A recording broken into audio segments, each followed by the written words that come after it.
मद्यपींना आवरण्यासाठी police कमी पडणार नाहीत। मद्यपींना स्वतःची काळजी घ्यावी लागणार। स्वतःच तब्बल 65,000 मद्यपींनी काढलंय दारू पिण्याचं लायसन्स।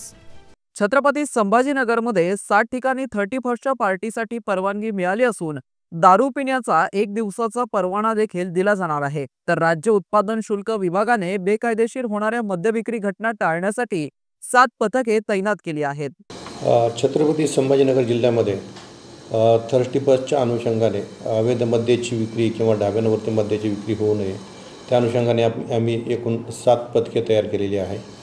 सदर 7 पथकांमार्फत ढाब्यांवरती कारवाई करणार आहोत। त्याचबरोबर मद्य पिऊन गाडी चालवतात तर त्या अनुषंगाने आम्ही ब्रेथ ॲनालायझरमार्फतही तपासणी करणार आहोत।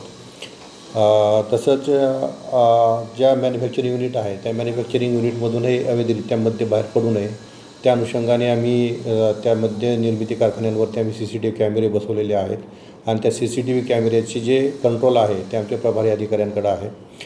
जे नवीन वर्षाच्या अनुषंगाने मद्याचं सेवन करणार आहेत त्याच्या अनुषंगाने आम्ही एकदिवसीय जे इंडियन वेट फॉरेन लिकरचे 55,000 परवाने आम्ही एक दिवशी दिलेले आहेत आणि देशी मद्याचे 10,000 परवाने दिलेले आहेत।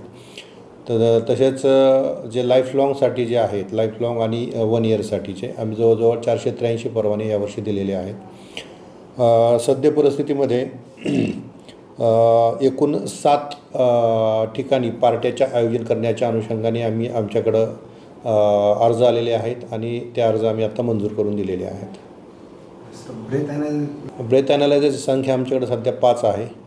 त्या अनुषंगाने मोस्टली आम्ही ते सिटीमध्येच त्याचा वापर करणार आहोत।